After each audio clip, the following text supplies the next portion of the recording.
Step away from the property. Now. Hands where I can see them. Officer, this is my home. You have no legal basis to detain me. You don't look like you own a place like this. You're profiling me. Hook. It is often said that power doesn't corrupt people, but rather reveals who they truly are. And nothing reveals a small man's character quite like a badge and a gun when he thinks nobody of consequence is watching. The morning sun hung high and bright over the manicured lawns of Oak Creek, a neighborhood where the grass was always cut to a precise 2 inches, and the silence was considered a luxury amenity. It was a Tuesday just past 10 o'clock, the kind of hour when the working world was busy humming in office buildings, leaving the suburbs to the retirees and the birds. Eleanor Vance stood in the driveway of a sprawling colonial-style house, wiping sweat from her forehead with the back of a gardening glove. At 54, Eleanor possessed a quiet, regal sort of dignity that was hard to hide, even when she was dressed in faded denim jeans and an oversized university t-shirt that had seen better days. She was moving boxes, heavy cardboard containers filled with the accumulated memories of 2 lifetimes. Her parents had passed within 6 months of each other the previous year. Her father first, then her mother of a broken heart, and it had taken Eleanor this long to find the emotional strength to sort through their estate. She wasn't just cleaning up. She was curating a life. On the folding tables she had set up near the garage, she carefully arranged a collection of porcelain figurines, a set of heavy brass candlesticks, and a stack of leather-bound encyclopedias. This wasn't a desperate garage sale for quick cash. It was a way to let the community share in the beauty her parents had cherished. She wanted these things to go to neighbors who would love them, not just disappear into an estate auction house. Eleanor hummed a low gospel tune to herself, inspecting a crystal vase for cracks. The neighborhood was quiet save for the distant buzz of a lawnmower. She felt a rare moment of peace, a disconnection from the high-pressure world she inhabited Monday through Friday in the state capital. Today she wasn't Madam Attorney General. She was just Eleanor, a grieving daughter trying to do right by her folks. A few streets over, the peace was being patrolled by Officer Kyle Rigg.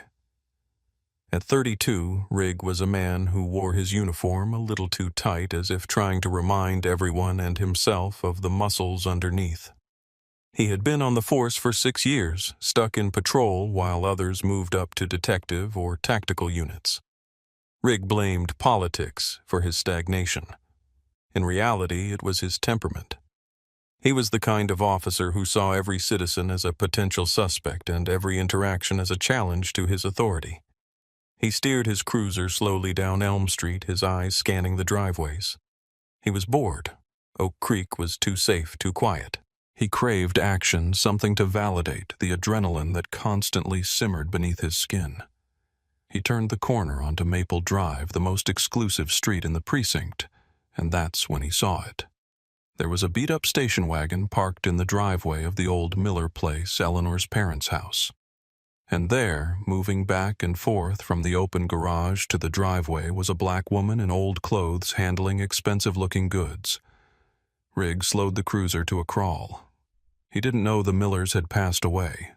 He only knew that this was a wealthy, predominantly white neighborhood. He saw a woman who didn't look like she belonged loading silver and crystal onto tables.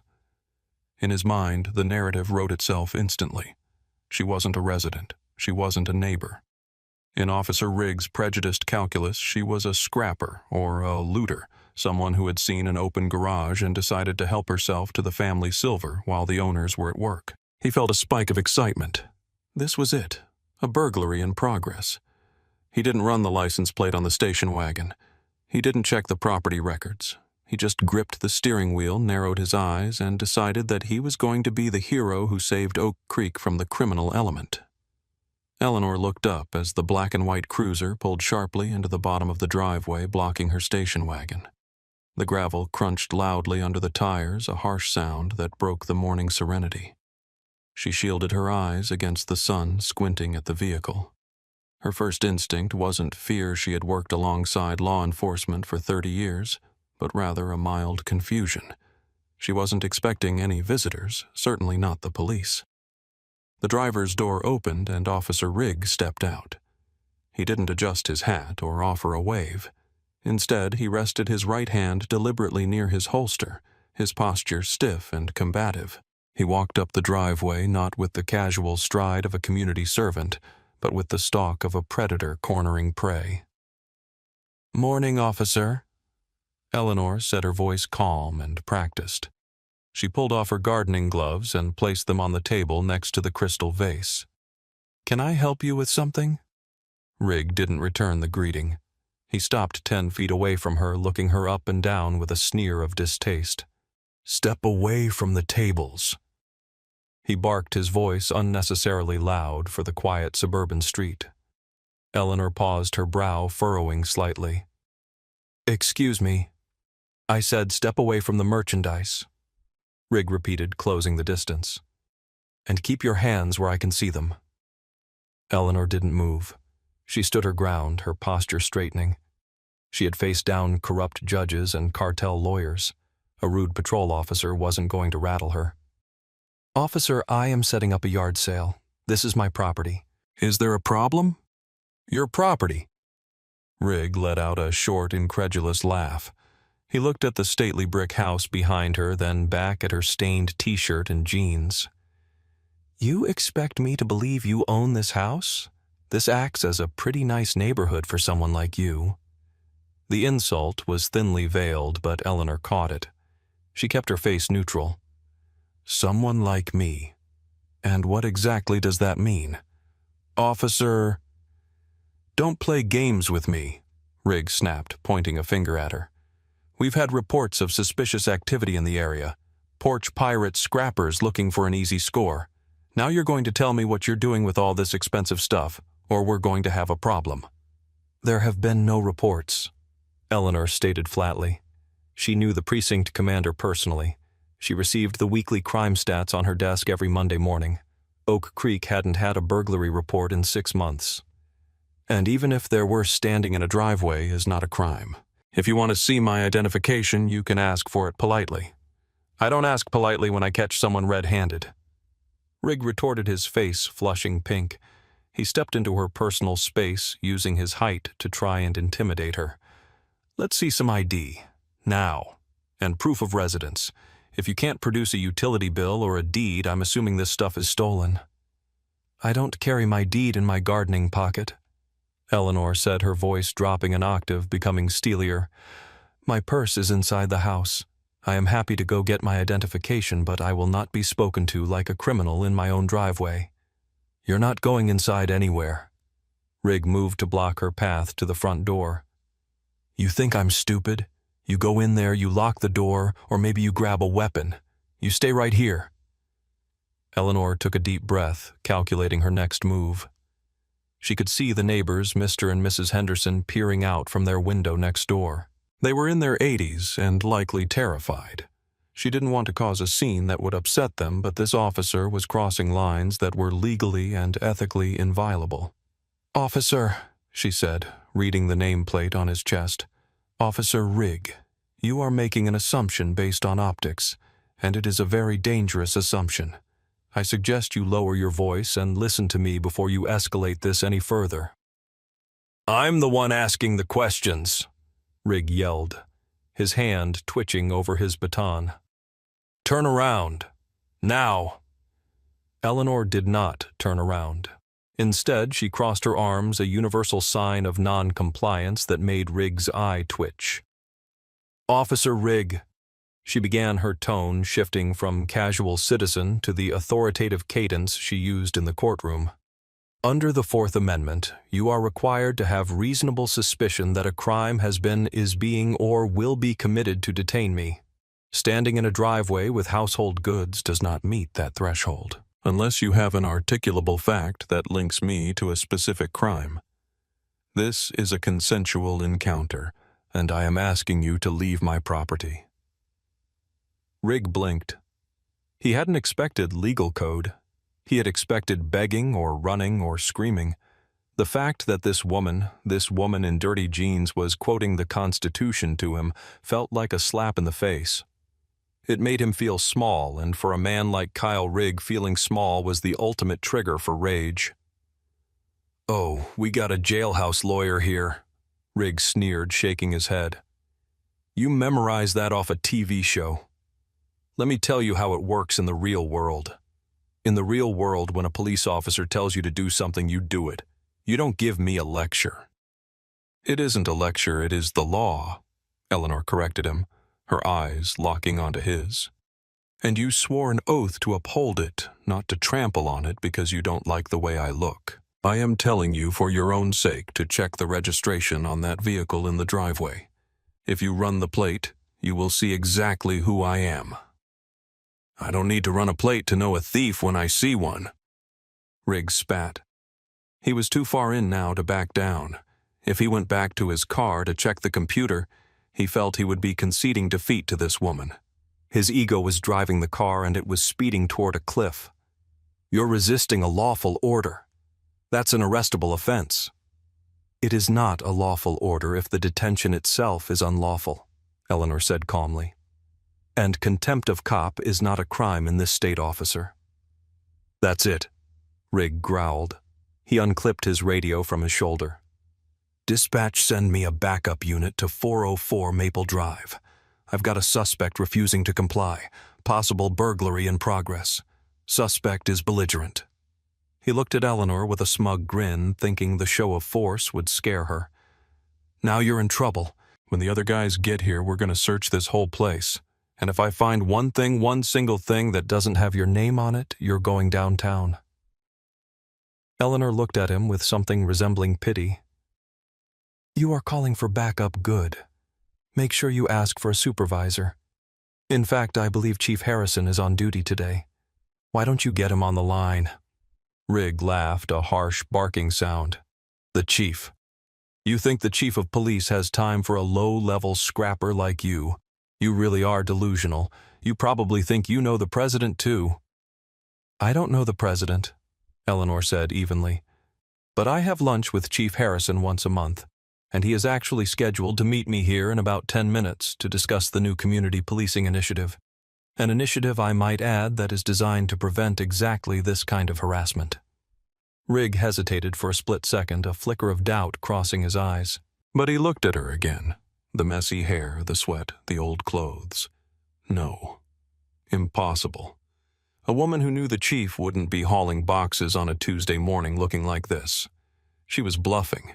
She was a professional con artist trying to talk her way out of cuffs. "Nice try," Rigg said, stepping forward and reaching for her arm. "Save the stories for the judge. You're detained." The moment Rigg's hand clamped onto Eleanor's bicep, the air around them seemed to freeze. It was a violation sudden and sharp. He didn't just guide her. He yanked her, spinning her body around with a force that was entirely unnecessary for a 54-year-old woman offering no physical resistance. "Officer, unhand me," Eleanor said, her voice dropping to a dangerous whisper. "You are assaulting a citizen." "Stop resisting!" Rigg shouted for the benefit of the neighbors, though Eleanor hadn't struggled. He wrenched her left arm behind her back, twisting the shoulder joint up until she gasped in pain. "You want to act smart? You can act smart in the back of the cage." He kicked her legs apart, patting her down roughly. It was humiliating. Eleanor pressed her cheek against the hot metal of her own station wagon, closing her eyes to maintain her composure. She could hear Mrs. Henderson across the street crying out, "Oh my goodness! That's Eleanor, officer! Stop! That's Eleanor!" Rigg ignored the neighbor. He pulled his handcuffs from his belt. The metallic click-click of the ratchets tightening around Eleanor's wrists was a sound she had heard thousands of times in her career, usually signaling justice being served. Today it sounded like tyranny. "You have the right to remain silent," Rigg recited sarcastically, leaning close to her ear. "Anything you say can and will be used against you, though I doubt you'll stay silent seeing as you know so much." "I am waiving my right to silence to give you one final warning," Eleanor said, her face pressed against the car, but her voice unbroken. "My name is Eleanor Vance. I am the Attorney General of this state. The man you are about to call Chief Reports to a board that answers to my office. If you put me in that car, you are ending your career." Rigg paused. The name Vance sounded vaguely familiar, maybe from the news, but he couldn't place it. He looked at the woman. Attorney General, her in a t-shirt covered in dust. He scoffed. It was the most audacious lie he'd ever heard. "Yeah, and I'm the King of England," Rigg muttered. He shoved her away from the station wagon and marched her toward his cruiser. "Get moving, General." He opened the back door of the squad car and pushed her inside. The interior was hard plastic and smelled of stale sweat and disinfectant. It was a cramped, dehumanizing space designed to make people feel powerless. Eleanor had to duck her head awkwardly to fit her shoulders, screaming in protest as she sat with her hands cuffed behind her back. Rigg slammed the door shut, sealing her in. He stood outside for a moment, adjusting his belt, looking around the neighborhood with a sense of triumph. He had cleaned up the street. He had taken down a belligerent suspect. He felt powerful. He walked around to the driver's side, got in, and picked up the radio. "Dispatch suspect in custody. One female African-American, 50s. Refused ID, resisted detention. Claimed to be the Attorney General." He chuckled into the mic. "Yeah, send the wagon if you want, but I'm going to wait for backup to clear the scene." In the back seat, Eleanor shifted to alleviate the pressure on her wrists. She took deep, measured breaths. She didn't cry. She didn't scream. She simply watched the back of Officer Rigg's head, her eyes cold and calculating, waiting for the inevitable arrival of the truth. The interior of the patrol car was sweltering. Rigg had left the engine running, but the air conditioning in the back was non-existent, separated by the thick plexiglass partition. Eleanor could feel a bead of sweat trickle down her spine. She focused on the digital clock on the dashboard. 10:23 a.m. Chief Harrison was never late. In the front seat, Rigg was busy typing on his laptop, logging the incident. He was humming to himself, completely oblivious to the gravity of the situation. He felt he had done good police work. He had relied on his instincts. "You comfortable back there, Your Honor?" Rigg called out over his shoulder, checking the rearview mirror with a smirk. "Or should I say, Madam Attorney General?"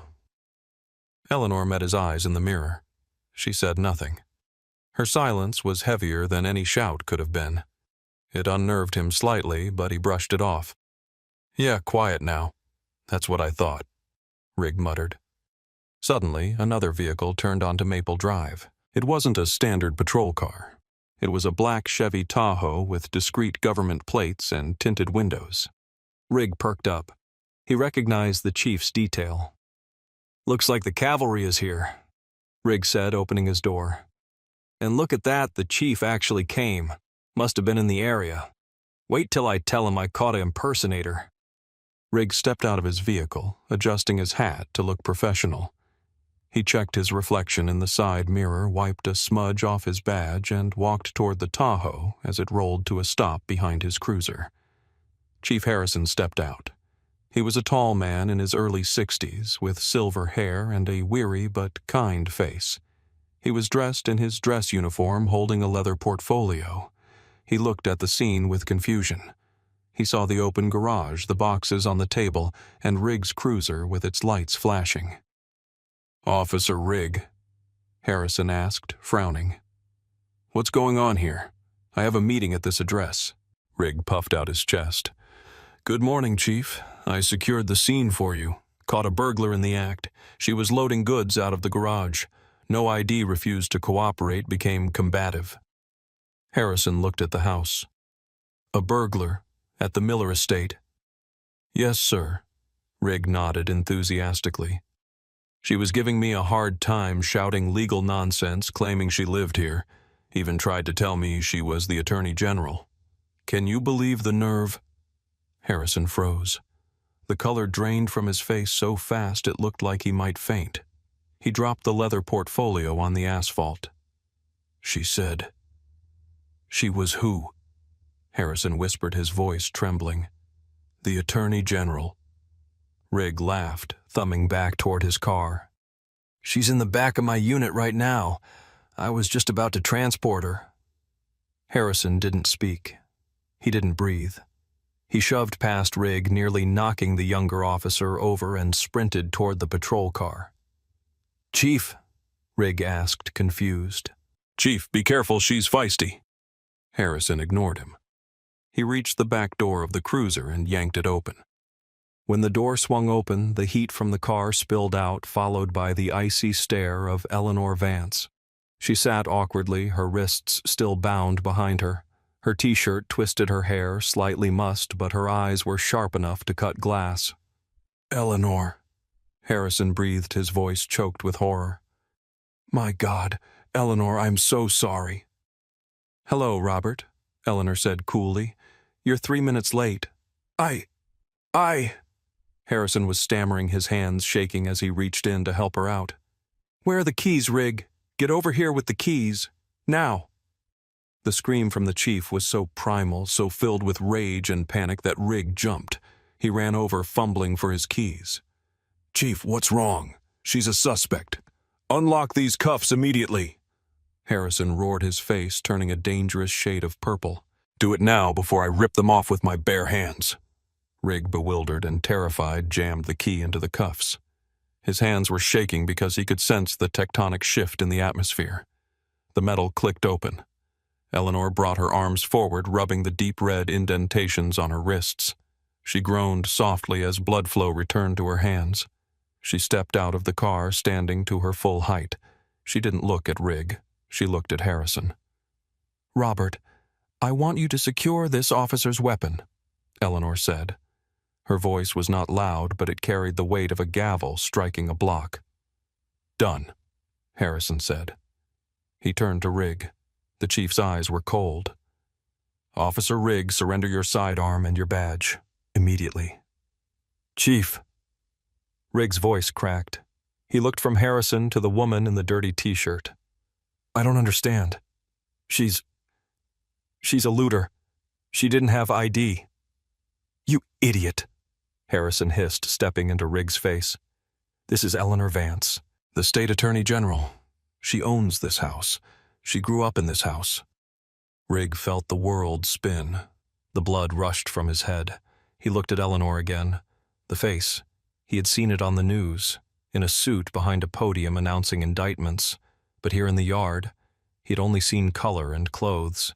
He hadn't seen the person. I didn't know," Rigg stammered, stepping back. "She didn't look like—" "Like what?" Eleanor interjected. She finally turned to face him. Her expression was not angry. It was disappointed, which was somehow worse. "I didn't look like someone who deserved respect. I didn't look like someone who could own a home in this zip code. I was just following protocol." Rigg tried to defend himself, but his voice was weak. "No," Eleanor said firmly. "You were following prejudice. Protocol dictates you verify residence. Protocol dictates de-escalation. Protocol dictates you treat citizens with dignity until they pose a threat. I offered you my name. I offered you the truth. You chose to ignore it because it didn't fit the story you had already written in your head." Rigg stood paralyzed. His hands hung limp at his sides as Harrison reached out and unclipped the badge from Rigg's shirt. It came off with a heavy tearing sound. Next, Harrison took the gun belt. Rigg felt lighter physically, but a crushing weight was settling on his chest. The neighborhood had gone silent. The lawnmower in the distance had stopped. Mr. and Mrs. Henderson were on their porch now watching. Eleanor massaged her wrists, watching the chief place Rigg's equipment on the hood of the cruiser. She took a step toward the former officer. Rigg couldn't meet her eyes. He stared at his boots. "Look at me, Mr. Rigg," Eleanor commanded. Slowly, painfully, Rigg raised his head. He looked like a child caught breaking something precious. "You are 32 years old," Eleanor said, her voice clinical and precise. "You have a pension. You have a future. Or you did. Today you violated Title 18, Section 242 of the United States Code, deprivation of rights under color of law. You conducted an unlawful seizure. You utilized excessive force on a compliant subject. And you profiled a citizen based on race and socioeconomic bias. I didn't mean to be racist, Rig whispered, tears forming in his eyes. I thought I was protecting the neighborhood. You were protecting your ego, Eleanor corrected him. You saw a black woman in a nice driveway and decided she was a criminal. That is the definition of racism, Mr. Rig. It isn't always burning crosses and hoods. Sometimes it is a badge and an assumption. It is the arrogance of believing you have the right to demand papers from a free citizen simply because they don't look like you think they should. She pointed to the house behind her. My father bought this house in 1975. He was a surgeon. He worked 80 hours a week to pay for it. He faced men like you his entire life. Men who asked him if he was the gardener. Men who asked him to park their cars. I thought perhaps by the time I was his age, things might be different. You proved me wrong today. Harrison stepped forward. Eleanor, I will handle the disciplinary hearing personally. He's done. No, Robert, Eleanor said, looking at the chief. He is not just done. He's going to be an example. I want a full investigation into his arrest record. If he did this to me, a woman with the power to fight back, imagine what he has done to people who had no voice. I want every citation, every stop, every arrest he has ever made reviewed. Riggs sobbed, a singular, pathetic sound. He realized the magnitude of his mistake. He hadn't just lost a job, he was looking at potential criminal charges. His life as he knew it was over. Get in the car, Harrison ordered Rig, pointing to the back seat of the cruiser, the same seat Rig had shoved Eleanor into minutes ago. Chief, please, Rig begged. Get in the car. Rig hung his head. He opened the back door, the heat from the interior hitting him. He climbed in the plastic seat hard and unforgiving. The cage door slammed shut. Harrison radioed for a transport unit to come pick up Rig. He didn't trust himself to drive the man back to the station. He stood with Eleanor on the driveway, the silence of the morning slowly returning. I'm so sorry, Eleanor, Harrison said again, looking at her bruised wrists. I should have screened him better. I should have known. We can't catch every bad apple, Robert. Eleanor sighed, leaning against her station wagon. But we have to be willing to throw them out when they show us who they are. She looked at the house. The boxes of her parents' things sat there undisturbed. The sun was still shining. The birds were still singing. The world hadn't ended, but it had shifted. He called me someone like you, Eleanor said softly. He didn't see a neighbor. He saw a target. He won't be a problem anymore, Harrison promised. He isn't the problem, Robert. He's a symptom, Eleanor replied. The problem is that he felt comfortable doing it. He felt safe in his bias. That is what we have to fix. The second patrol car arrived to take Rig away. Eleanor watched through the window as he was driven off a man who had woken up thinking he was a hunter, only to go to sleep as the prey of his own prejudice. Harrison stayed to help Eleanor finish setting up the yard sale. He carried the heavy boxes she had been struggling with. They worked in silence for a while, the simple act of service repairing a bridge that Rig had tried to burn. By noon, the neighbors started coming over. Mr. Henderson walked across the street holding his wife's hand. We saw what happened, Ellie, Mr. Henderson said, his voice shaking. We were so scared. Are you all right? I'm fine, Mr. Henderson. Eleanor smiled, though her wrists still ached. Just a little misunderstanding. It's all sorted now. We know who belongs here, Mrs. Henderson said firmly, patting Eleanor's arm. You belong here. Eleanor looked around at her parents' things, at the chief of police helping organize books, at her neighbors rallying around her. She took a deep breath, letting the morning's anger dissipate, replaced by a steely resolve. As the sun began to dip in the late afternoon, casting long shadows over the manicured lawns of Oak Creek, Eleanor sat on her front porch.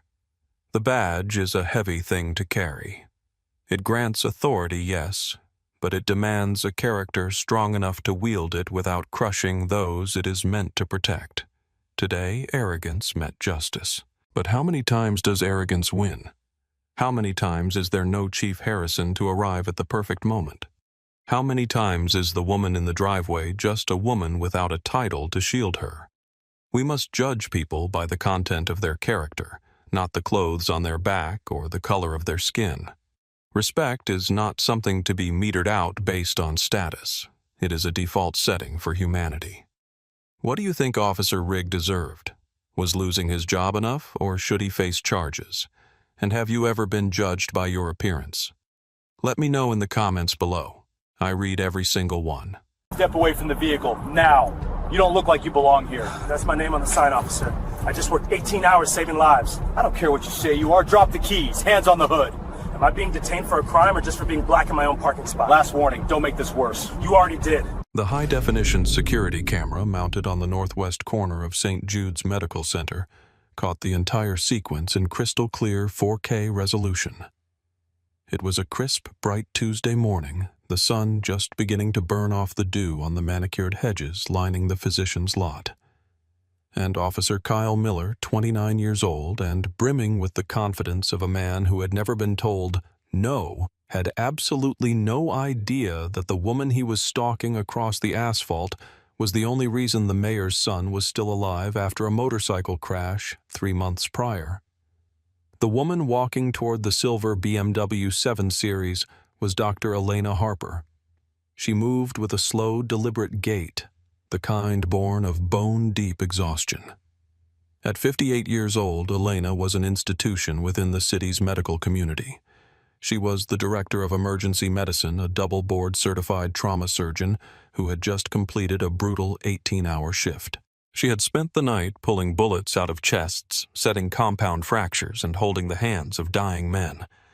Her scrubs, a deep navy blue, were wrinkled but clean. Her white coat draped over her arm, her hospital badge swinging rhythmically from a lanyard around her neck. She wasn't thinking about crime. She wasn't thinking about the police. She was thinking about a hot bath, a glass of Chardonnay, and the silence of her empty house. She reached into her pocket, her fingers brushing against the cool metal of her key fob. Before we get into the details of this infuriating encounter, I need you to take a second. Look at the subscribe button. If you believe that respect should be earned by character and not just a badge, go ahead and click it.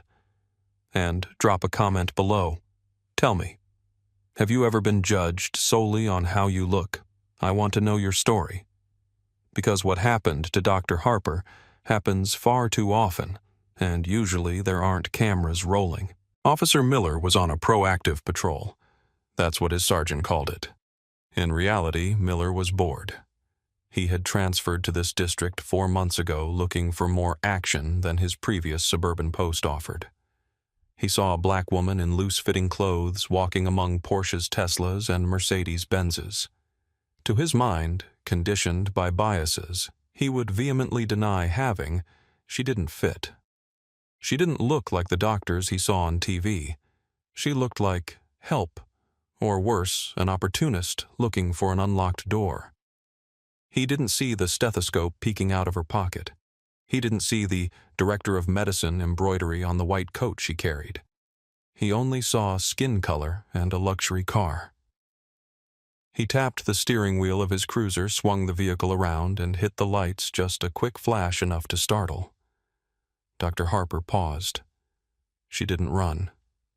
She didn't flinch.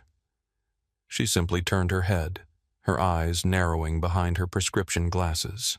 She saw the cruiser approaching, cutting diagonally across the empty parking lanes to intercept her. She assumed there was an emergency. Perhaps an accident nearby or a shooting victim being brought in, and the officer needed directions to the ambulance bay. She waited.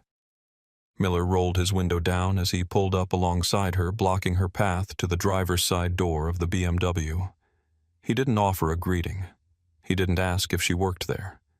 He leaned out his arm, resting on the doorframe, chewing a piece of gum with an irritating rhythmic smack. "Morning," Miller said, though his tone suggested anything but a greeting. "You want to tell me what you're doing in this lot? This is restricted personnel parking. Elena blinked. The fatigue in her brain made the question process slowly. She looked at the sign directly in front of her bumper. It read in bold red letters, "Reserved. Dr. E. Harper, ER Director. Tau Away Zone." "I'm going home, officer," Elena said, her voice raspy from hours of shouting orders in the trauma bay. She gestured slightly with her keys. "It's been a very long night." "Is that right?" Miller's eyes scanned her up and down. "And this is your car?" "It is. Kind of a nice ride for a—" He trailed off, letting the implication hang in the cool morning air. "You got ID." Elena sighed. It was a heavy, weary sound. "Officer, my identification is my hospital badge, which is right here on my chest. My car is parked in the spot with my name on it. If you look at the sign—" "I didn't ask for a tour of the signage, ma'am." Miller interrupted, his voice hardening. "I asked for identification, driver's license, now." Elena felt the first prickle of adrenaline cut through her exhaustion. She knew the law. She knew that in this state she was not required to provide identification unless she was being detained for a suspected crime. "Am I being detained?" she asked quietly. Miller's face flushed. He opened his car door and stepped out. He was tall, broad-shouldered, with a hand resting instinctively near his belt. "I'm investigating a potential vehicle theft. So yes, you're detained until I figure out who you are and why you're trying to get into a car that clearly costs more than you make in a year." The audacity of the statement hung in the air like a foul odor. Costs more than you make in a year. Dr. Elena Harper made upwards of $600,000 annually, not including her consulting fees for the state medical board. She had paid cash for the BMW, but she knew that telling him her salary wouldn't de-escalate the situation. It would only bruise his fragile ego further. "Officer," Elena said, keeping her hands visible, her voice dropping to that controlled, icy tone she used when a resident made a life-threatening error. "My name is Dr. Elena Harper. I am the Director of Emergency Medicine at this hospital. I am standing next to my vehicle in my assigned spot. I am tired, and I would like to go home." Miller stepped closer, invading her personal space.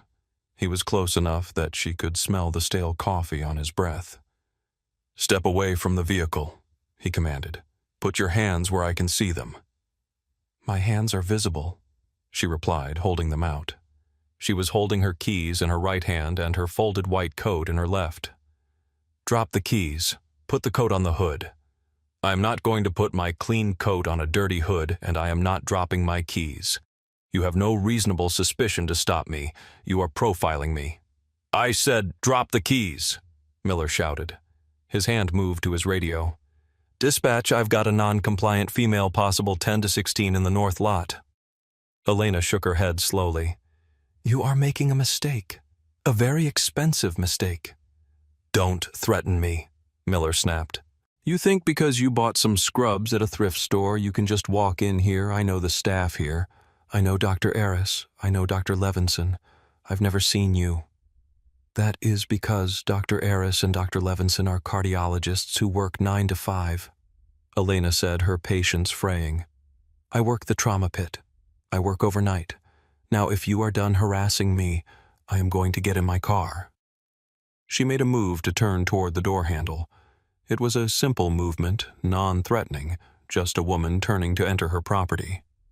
"Do not move." Miller lunged forward, positioning himself physically between her and the car door.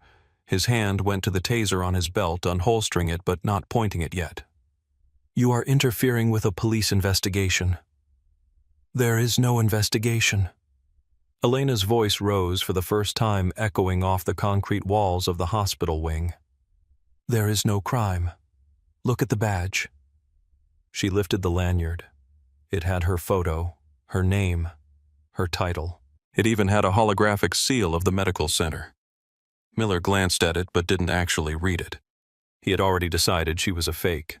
In his mind, the narrative was set she was a clever thief using a disguise. "Anyone can print a badge at Kinko's," he sneered. Turn around. Hands behind your back. I am not turning around, Elena said, planting her feet. I have rights. You have not articulated a crime. You have not validated a suspicion. You are harassing a senior medical official on private property. By now, the commotion had drawn attention. 2 nurses who had just finished their shift were walking toward their cars, 3 rows over. They stopped watching the scene unfold. A maintenance worker pushing a cart of supplies froze near the entrance. "Ma'am, this is your last warning," Miller said, his voice vibrating with adrenaline. He was enjoying this on some sick level. The power, the control. He felt he was catching a big fish. "Call your supervisor," Elena demanded. "Right now, get a sergeant down here." "I don't need a supervisor to handle a suspect," Miller retorted. "I need you to comply." "I am not a suspect. I am a doctor." "Start acting like one then and follow orders." "Following unlawful orders is not the behavior of a citizen," Elena countered. "It is the behavior of a subject. And I am not your subject." The standoff was absolute. On one side, nearly 4 decades of education, discipline, and life-saving service. On the other, a badge, a gun, and a profound ignorance of the law. Miller felt the eyes of the bystanders. He felt his authority being challenged in public. He couldn't walk away now. If he walked away, he lost. And men like Officer Kyle Miller did not know how to lose with grace. He holstered the taser and reached for his handcuffs. "That's it. You're under arrest." "For what?" Elena demanded, taking a step back. "Failure to obey a lawful order, resisting arrest, disorderly conduct. There is nothing lawful about your order. Turn around." Miller didn't wait for compliance. He grabbed Dr. Harper's left wrist. His grip was hard, unnecessarily violent. He wasn't securing a dangerous criminal. He was punishing a woman who had dared to speak back to him. "Get your hands off me!" Elena shouted, struggling instinctively. She wasn't fighting him. She was pulling away from pain. "I have a rotator cuff injury. Do not pull my arm." "Stop resisting." Miller screamed the magic words that justified everything in his mind. He spun her around, slamming her chest first against the hood of her silver BMW. The impact knocked the wind out of her. Her glasses slid down her nose. Her white coat fell to the oily asphalt. The sound of metal on metal rang out as he wrenched her arms behind her back. Elena gasped in pain as her shoulder, surgically repaired 2 years ago, was twisted beyond its limit. "You are hurting me," she cried out. "You should have thought of that before you acted like a thug." Miller grunted, clicking the first cuff onto her wrist. The scene in the parking lot had shifted from a quiet morning disagreement to a public spectacle. The sun was fully up now, casting long, harsh shadows across the pavement.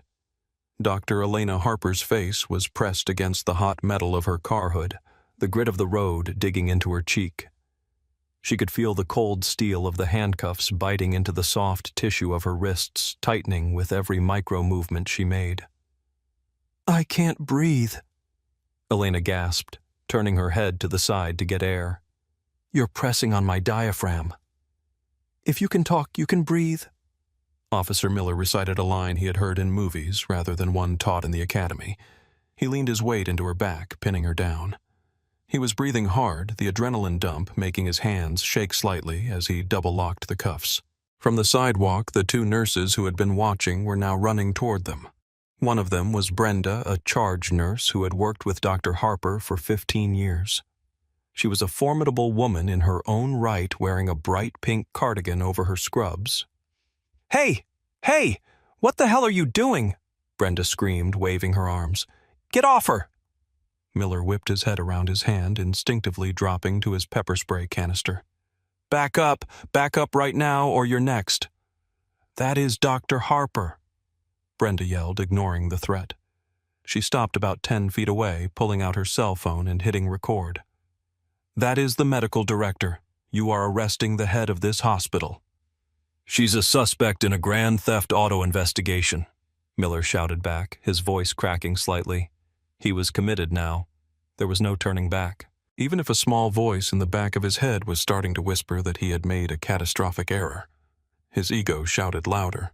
She resisted. She didn't listen. She brought this on herself. Grand theft. Brenda looked at the car, then at the license plate. The license plate says, ER Doc 1. Are you blind? Let her go. I said back up. Miller took a step toward Brenda, leaving Elena pinned against the car. This is an active crime scene. Interfere again and I will arrest you for obstruction. Elena used the moment of distraction to straighten herself up. Her shoulder was throbbing with a dull, sickening heat. She turned to look at Miller. Her eyes were dry. She had seen too much trauma in her life to cry over a bully with a badge. Instead, her gaze was filled with a terrifying, calm promise of retribution. Officer, Elena said, her voice low and steady. Look at the woman recording you. Look at the people gathering. Indeed, a small crowd of doctors, orderlies, and arriving patients had formed a semicircle. You have exactly 10 seconds to uncuff me and apologize. If you put me in that patrol car, I promise you, you will never wear a uniform again. Miller turned back to her. He saw the crowd. He saw the phones. He felt the weight of the situation, but he interpreted it as a challenge to his authority. If he let her go now, he would look weak. He would look like he made a mistake. You don't tell me what to do, Miller snarled. He grabbed her by the bicep, his fingers digging into her flesh. You're going downtown. We'll see how tough you are in a holding cell. This is insane, a male doctor shouted from the crowd. Officer, look at her badge. Just look at it. Miller ignored them all. He marched Elena toward his cruiser. She didn't struggle. She walked with her head high despite the humiliating position of her arms. She walked with the dignity of a woman who knew she was right and who knew that the man dragging her was destroying his own life with every step he took. He opened the back door of the patrol unit. The interior smelled of industrial cleaner and old sweat. Watch your head, he said, mockingly, pushing her down into the hard plastic seat. Elena sat awkwardly, her hands behind her back forcing her to lean forward. The door slammed shut, sealing her in. The muffled sound of the crowd outside faded. She looked through the plexiglass divider. She saw Miller walking back to her BMW. He picked up her white coat from the ground, now stained with oil and dirt, and tossed it carelessly onto the hood. He kicked her keys under the car. He got into the driver's seat, slamming his door. He was breathing heavy, his face red. He picked up his radio microphone. Dispatch 1 female in custody. En route to central booking. Start me a tow truck for the vehicle. Suspect vehicle is a silver BMW. Copy that. 1 Adam 12. Charges. Miller glanced in the rearview mirror. He met Elena's eyes. She was staring right at him, unblinking. Disorderly conduct, failure to ID. Resisting arrest, Miller said. He hesitated for a split second, then added, assault on an officer. Elena's eyebrows raised slightly. Assault. He was padding the charges. He was lying on the radio. Good, she thought. Let him dig the hole deeper. She leaned her head against the window as the cruiser lurched forward, lights flashing. She watched St. Jude's Medical Center recede in the distance, the place where she had saved thousands of lives, now the scene of her public degradation. She closed her eyes and began to draft the lawsuit in her head. Paragraph 1. The deprivation of liberty without probable cause. Paragraph 2. Excessive force. Paragraph 3. Malicious prosecution. She wasn't just a doctor anymore. She was a plaintiff. And God help Officer Kyle Miller. The ride to the precinct took 20 minutes. Miller drove aggressively, weaving through morning traffic, using his siren intermittently to push cars out of the way. He didn't speak to her. He turned up the radio, blasting a sports talk station likely to drown out his own thoughts. Elena sat in silence. The pain in her shoulder had settled into a sharp, grinding ache. Her wrists were raw, but her mind was razor-sharp. She memorized the route. She memorized the time on the dashboard clock. She noted that he did not seatbelt her in a violation of department policy for prisoner transport. Every bump in the road sent a jolt through her unsecured body. They arrived at the central precinct at 8:15 a.m. Miller drove into the Sallyport, the heavy garage door rumbling shut behind them, cutting off the sunlight. The stark fluorescent lights of the intake bay buzzed overhead. Miller got out and opened her door. "Let's go. Out." He grabbed her arm again to pull her out. "I can walk," Elena said coldly. "Do not touch me." Miller sneered but let go, allowing her to step out on her own. He escorted her to the booking desk. The station was busy. Officers were drinking coffee, typing reports, chatting about the weekend. The smell of stale donuts and floor wax hung in the air. Behind the high booking desk sat Sergeant Thomas Kowalski. He was 55, with gray hair cut high and tight, and a face that looked like it had been carved out of granite. He was a good cop, a lifer who counted the days until retirement. He was reading a file when Miller walked in with his prisoner. "What you got, Miller?" Kowalski asked without looking up. "Drug bust?" "Nah," Miller said, puffing out his chest. "Caught a car thief at the hospital. High-end BMW. Got belligerent when I stopped her." Kowalski looked up.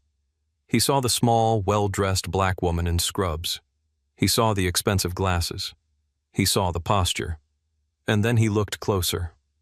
Kowalski's eyes went wide. His face drained of color. He stood up slowly, his chair scraping loudly against the floor. "Miller," Kowalski said, his voice trembling slightly. "What did you say you arrested her for? Disorderly, resisting, she wouldn't show ID, claimed she was a doctor." Miller laughed, a nervous, high-pitched sound. "Can you believe that?" Kowalski didn't laugh. He walked around the desk, moving faster than he had in years. He walked right up to the barrier separating the officers from the prisoners. He looked at Elena. "Dr. Harper?" Kowalski asked softly. Elena looked at him. She recognized him. 2 years ago, he had come into her ER with a shard of glass in his neck from a domestic dispute call gone wrong. She had stitched him up. She had kept him calm while he bled. She had saved his voice box. "Hello, Sergeant Kowalski," Elena said. Her voice was calm, but it carried the weight of the entire universe. "It's good to see your scar healed well." Kowalski turned slowly to look at Miller. The look on his face wasn't anger. It was horror. It was the look of a man watching a train derail in slow motion. "Miller," Kowalski whispered, "do you know who this is? She said she's a doctor, but she's the director of the emergency room at St. Jude's." Kowalski roared the sound, echoing through the booking bay. Every head in the room turned. "She saved my life. She operates on the chief's wife. She's the most respected surgeon in the city." Miller froze. The blood drained from his face. His mouth opened, but no sound came out. He looked at Elena, then at the sergeant. She didn't show ID. She's wearing a hospital badge," Kowalski screamed, pointing at the lanyard still hanging around Elena's neck. "Are you blind? Are you stupid? Or are you just trying to get us all fired?" I thought it was fake," Miller stammered. "Uncuff her," Kowalski ordered. "Now." Miller fumbled for his keys. His hands were shaking so badly he dropped them. They clattered on the concrete floor. "Leave them," Elena said. Her voice cut through the noise like a scalpel. Miller looked up. "Do not touch me again," Elena said. "Sergeant Kowalski, I want the watch commander. I want the captain. And I want my lawyer. Do not remove these handcuffs until a superior officer is present to witness it. I want the body camera footage secured immediately." "Dr. Harper, please," Kowalski said, holding his hands up in a placating gesture. "We can fix this. Let me get those off you. This idiot made a mistake." "No, Sergeant," Elena said. "This wasn't a mistake. A mistake is forgetting to signal. This was a violation of my civil rights. This was assault. this was kidnapping, and I am going to make sure that everyone sees exactly what happened." She turned her back to the counter, presenting her handcuffed wrists to the room. "Call the captain. Tell him the ER director is in chains in his booking room. I'll wait." The atmosphere inside the precinct shifted instantly from routine boredom to high-stakes panic. It was as if a bomb had been discovered in the lobby. Officers who were previously joking around were now scrambling, pulling files, checking cameras, and avoiding eye contact with the woman standing in the center of the room. Captain Robert Vance burst through the double doors of his office 3 minutes later. He was a tall man, balding, with a reputation for being a politician in a uniform. He was tucking his shirt in, clearly having been jolted from a nap or a relaxed morning coffee. He saw the scene, Sergeant Kowalski standing pale-faced by the desk, Officer Miller looking like he was about to vomit in the corner, and Dr. Elena Harper, a woman Vance had sat next to at charity galas, standing calmly in handcuffs. "Good God," Vance muttered. He rushed over. "Dr. Harper, Elena, I am so sorry." He reached for his own handcuff key. "Let me get those off you right now." "Captain Vance," Elena said, not turning around. "Before you remove these, I need you to confirm that the body camera footage from Officer Miller has been uploaded and locked. I want a chain of custody established right now." "It's being done, Elena. I promise. Just let me—" "And the dash cam," she added. "And the booking room audio. Yes, everything, please." Vance unlocked the cuffs. The metal clicked open, and Elena brought her arms forward.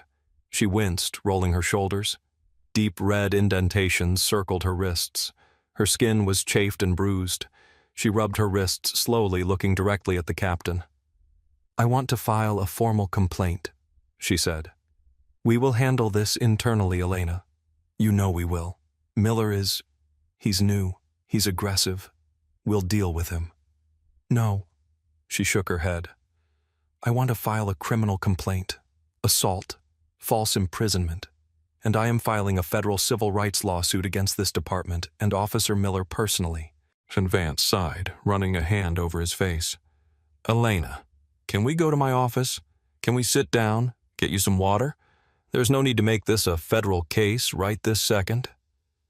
"There is every need, Bob." She used his first name, stripping away his rank. "Because if I was a 19-year-old black kid in a hoodie instead of the director of trauma, I'd be in a cell right now. Miller wouldn't be shaking. He'd be high-fiving his buddies. The only reason you are apologizing is because I have power, and that is exactly why I have to use it." She turned her gaze to the corner where Miller was standing. He was leaning against the wall, staring at the floor. He looked young, foolish, and small. "Officer Miller," Elena called out. He looked up, his eyes fearful. "Did you find the stolen car?" she asked. He didn't answer. "Did you find the weapon you claimed I had? Did you find the belligerents?" I was following protocol," Miller mumbled, falling back on the only defense he knew. "There is no protocol that allows for racism," Elena said. "You saw a black woman in a nice car and you decided she didn't belong. You decided I was a criminal because of my skin. And you were so sure of it you ignored the badge, the sign, the witnesses, and the law." She turned back to Vance. "I want my property returned. I want a ride back to my car driven by a different officer. And I want the contact information for the city attorney. I won't be giving a statement to your investigators today. My lawyer will be in touch." Vance nodded, defeated. "Kowalski, drive Dr. Harper back to the hospital. Take the unmarked car." "Yes, sir." "And Miller," Vance's voice dropped to a growl. "Badge and gun. On my desk. Now. You're on administrative leave, effective immediately." As Miller fumbled to unclip his holster, Elena watched. There was no satisfaction in it, only a deep, weary sadness. She had spent her life saving people regardless of who they were. She had operated on gang members, cops, senators, and homeless addicts. She treated them all with the same care, and yet in the eyes of the law on a Tuesday morning in her own parking lot, she was nothing more than a suspect. She gathered her belongings, her wallet, her phone, her watch. She checked her phone. 20 missed calls from the hospital. The ER was likely in chaos without her. "Let's go, Sergeant," Elena said. She didn't look back at Miller. She walked out of the station, the morning sun blindingly bright, stepping back into a world that had tried to break her but failed. By the time Elena returned to St. Jude's, the rumor mill had already spun out of control. But rumors were nothing compared to the digital wildfire that was about to ignite. The video recorded by Brenda the charge nurse hit the internet at 10:00 a.m. Brenda hadn't waited. She was furious. She had posted it to Facebook and Twitter with the caption, "San Diego police assault our medical director for driving while black in her own parking spot." Within 2 hours, the video had 50,000 views. By the time the evening news aired, it was in the millions. The footage was damning. It showed a calm, professional woman in scrubs being manhandled by an aggressive shouting officer. It showed the witnesses screaming that she was a doctor. It showed Miller's arrogance, his refusal to listen, the brutal way he slammed a 58-year-old surgeon onto the hood of a car. The public reaction was visceral. Comments poured in from around the globe. Doctors posted photos of their own hospital badges in solidarity. The hashtag Dr. Harper began trending #1 in the United States. At the hospital, the board of directors called an emergency meeting. Usually, corporations try to distance themselves from controversy. Not this time. Dr. Harper was their star. She brought in millions in grants. She was the face of the institution. The hospital CEO released a statement at 2:00 p.m. "We are outraged by the treatment of Dr. Elena Harper. An attack on our staff is an attack on the health of this community. We stand fully behind Dr. Harper and demand immediate accountability from the police department." Back at the precinct, the walls were closing in on Captain Vance. The phone lines were jammed. The mayor was on line 1, the chief of police was on line 2, and the press was camped out on the front steps. Internal Affairs was activated. They didn't just look at this incident, they pulled Miller's entire jacket. What they found was a disturbing yet predictable pattern. In his 4 months in the district, Miller had made 42 traffic stops. 38 of them were black or Hispanic drivers. He had a habit of patrolling the affluent hillside neighborhood, stopping minority drivers for failure to signal or tinted windows. But in 3 cases, he had detained professionals, an architect, a lawyer, and a software engineer, but had released them with warnings after running their names. He was fishing. He was hunting. He was looking for the big bust that would make him a hero, and he was using racial profiling as his primary tool. Dr. Harper didn't go back to work that day. She went home. She sat in her living room, her arm in a sling. Her rotator cuff was sprained, an injury that would keep her out of the operating room for at least 6 weeks. That was the tragedy no one spoke about yet. For 6 weeks, the best trauma surgeon in the city wouldn't be able to save lives because a cop wanted to feel powerful. She watched the news. She saw the video of herself. It was strange watching her own humiliation broadcast to the world. She saw the moment she was shoved. She saw the fear in her own eyes masked by resolve. Her lawyer, a shark named Marcus Thorne, who specialized in civil rights litigation, sat across from her. "They're going to offer a settlement fast," Thorne said. "They want this to go away. The video is indefensible. The captain's apology is on record. They have no cards to play." "I don't want it to go away," Elena said, sipping tea with her good hand. "I want it to matter. It will matter. We'll ask for a number that hurts, and we'll ask for policy changes. I want his job," Elena said. "I want to make sure he never carries a gun again, and I want an independent review of every stop he's made. If he did this to me, imagine what he did to the people who couldn't fight back." Thorne nodded, writing it down. "Scorched earth. I like it." The lawsuit, Harper versus the City of San Diego et al., was filed 3 days later. It was a masterpiece of legal drafting. It didn't just claim negligence.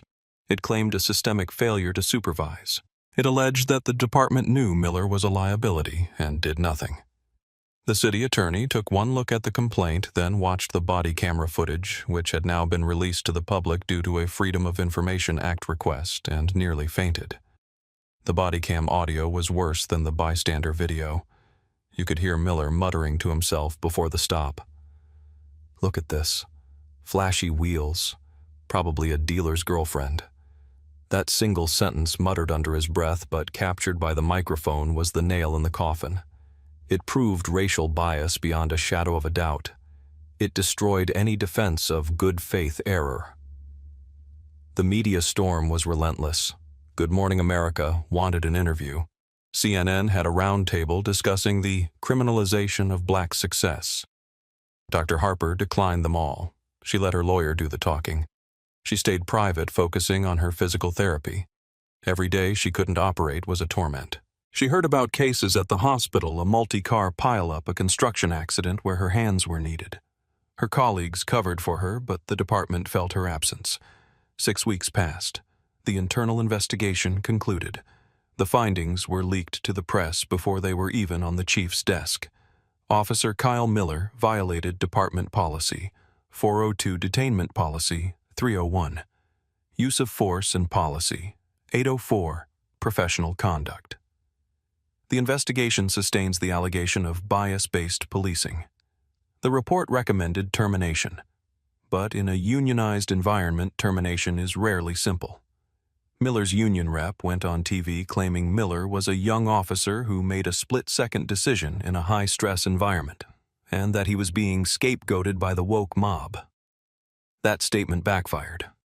The high-stress environment was a quiet parking lot at 7:00 a.m. involving a 58-year-old woman in scrubs. The public didn't buy it. Protests began outside the precinct. Chants of "Fire Miller" and "Justice for Dr. Harper" rang out every night.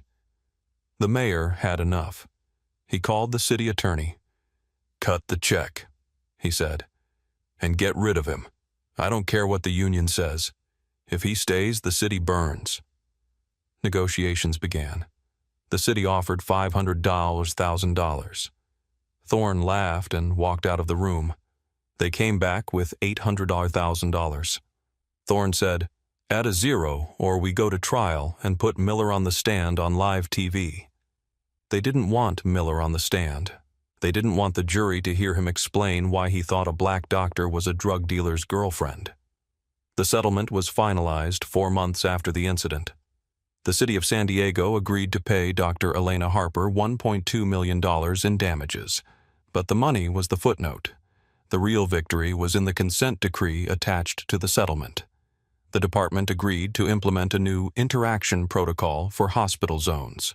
They agreed to mandatory quarterly implicit bias training with a failing grade resulting in suspension. And Officer Kyle Miller. He was terminated for cause. The termination for cause label is the scarlet letter of law enforcement. It gets reported to the state database. It meant he couldn't just move 2 towns over and get hired by the sheriff's department. His career in law enforcement was over at 29. Miller tried to appeal. The arbitration board watched the video for 5 minutes and upheld the firing. The last anyone heard, he was working for a landscaping company in Arizona, still complaining on internet forums about how he was the victim. Dr. Harper returned to work 12 weeks after the arrest. Her shoulder had healed, though it ached when it rained. Her first day back, the entire ER staff lined the hallway. There was no applause. Trauma teams aren't big on fanfare, but there were nods of respect, handshakes, a few tears from the nurses who had felt helpless that day. She scrubbed in for her first surgery at 10:00 a.m. A gunshot victim, a young man, 19 years old. As she stood over the operating table, scalpel in hand, the bright surgical lights washing over her, she felt a profound sense of purpose. This was where she belonged. Not in a courtroom, not in a viral video, but here saving lives. But she didn't keep the money. 2 weeks later, Elena announced the formation of the Harper Legal Defense Fund for Healthcare Professionals. She endowed it with the entire $1.2 million settlement. The fund was designed to provide immediate legal representation for nurses, doctors, and medical staff who faced discrimination or harassment from law enforcement. The story ends not with a gavel, but with a quiet moment. 6 months later, Elena walked out to her car after another long shift. It was morning again. The sun was hitting the pavement in the exact same way. She stopped at the edge of the lot. She looked at her parking spot. The sign had been changed. It no longer just said, "Reserved." The hospital had added a small plaque underneath in honor of Dr. Elena Harper, a pillar of our community. She looked at the spot where she had been thrown against the hood. The oil stain was gone. The ghosts of that day were fading. She unlocked her car. This time, no cruiser pulled up. No siren wailed. She got in, started the engine, and drove home. This story isn't just about a bad cop. It's about the fragility of dignity. It's about how 30 years of excellence can be erased in 30 seconds by someone's prejudice. Dr. Harper won, yes, but she shouldn't have had to fight. She had the money, the status, and the video evidence to get justice. But what about the people who don't? What about the people who get stopped in the dark with no cameras and no medical board to back them up? That's the question that should keep us all up at night. Justice was served for Elena Harper. But true justice will be the day when a black woman can walk to her own car without fearing that her success looks like a crime. Thank you for reading this story. It's a heavy one, but an important one. If this story moved you, or if you think we need more accountability in our systems, please hit the like button. It really helps the channel. And I want to ask you, do you think the punishment for Officer Miller was enough? Or should he have faced criminal charges for assault? Let me know your thoughts in the comments below. Stay safe. Look out for each other, and I'll see you in the next video.